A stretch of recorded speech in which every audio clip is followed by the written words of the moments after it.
Bonsoir à tous, bienvenue à ce flash d'information. Le président Denis Sassou Nguesso, vainqueur de la présidentielle au Congo, a été investi aujourd'hui à Brazzaville pour un nouveau mandat de 5 ans. Plusieurs chefs d'État, dont le président ivoirien Alassane Ouattara, ont assisté à la cérémonie. Denis Sassou Nguesso, réélu le 23 mars dernier avec plus de 88% des suffrages, promet de défendre la forêt du bassin du Congo, deuxième plus grande forêt tropicale au monde. À un peu plus de 6 mois de la COP26, il s'engage à donner au Congo la dimension mondiale qu'il mérite en matière de protection de l'environnement et de la biodiversité. La liste des commissaires à la police nationale s'étoffe dans notre pays. 133 nouveaux commissaires, dont 11 femmes, intègrent les rangs. Ils ont reçu leurs épaulettes des mains du ministre de l'Intérieur et de la Sécurité, Vagondo Diomandé. La cérémonie s'est déroulée ce vendredi à l'école de police d'Abidjan. C'est le couronnement de 2 années de formation. Ces nouveaux commissaires font partie de la 43e promotion 2019-2021. Ils avaient comme parrain le président de la commission électorale indépendante, Ibrahim Koulibaly Cuibière. Comment réduire le taux d'accidents sur nos routes? Eh bien, les experts y réfléchissent.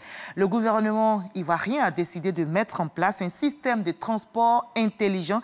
Et c'est un système qui va permettre d'avoir une meilleure gestion du trafic.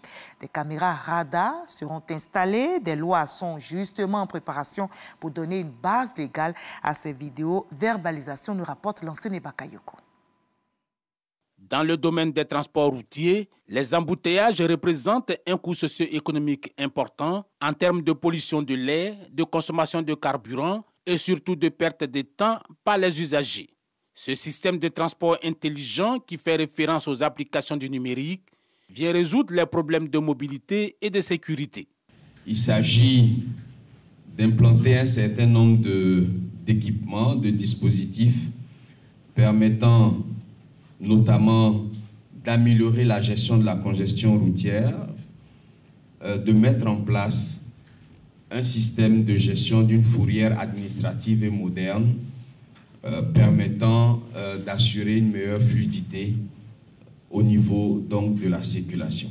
La détection rapide des infractions au code de la route qui sous-tend le système de transport intelligent va faciliter la verbalisation des contrevenants et le paiement des amendes. Il est évident que les nouveaux systèmes qui vont naître vont être parfois en contradiction ou vont heurter les systèmes existants. Il est bon de réfléchir sur les textes qui vont les accompagner, qui vont accompagner ces réformes-là. Après le travail des experts issus des différentes administrations publiques, les projets de textes vont prendre la direction de l'Assemblée nationale pour être transformés en loi applicable à l'ensemble des usagers de la route.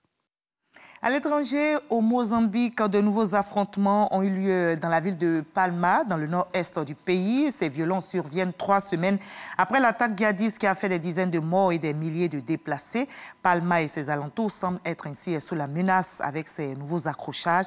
Enjeu important dans la région. La ville est située à quelques kilomètres seulement d'un méga projet gazier.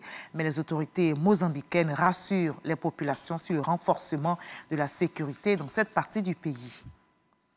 On a appris aujourd'hui la mort de 20 migrants tentant de rallier l'Europe depuis les côtes tunisiennes. Ils ont péri en mer après le naufrage de leur embarcation de fortune. Parmi les victimes, 8 femmes et 1 bébé. Leurs corps ont été repêchés des eaux par les secours. 17 autres passagers sont portés disparus.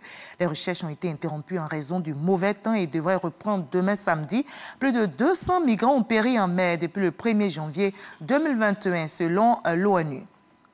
On lutte contre l'immigration clandestine, également contre la pandémie de Covid-19. À Madagascar, les autorités ont décidé de fermer les écoles de toute l'île pour stopper la propagation du coronavirus. Depuis quelques semaines, le pays fait face à une deuxième vague de contamination au Covid-19, plus virulente et plus meurtrière que la première.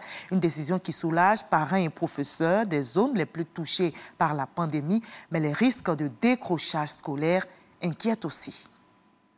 On va se retrouver à 20h pour décrypter ensemble l'actualité nationale et internationale. Mais après ce flash info, suivez l'info régionale pour avoir toutes les nouvelles de nos régions ici en Côte d'Ivoire. Allez, à tout à l'heure à 20h.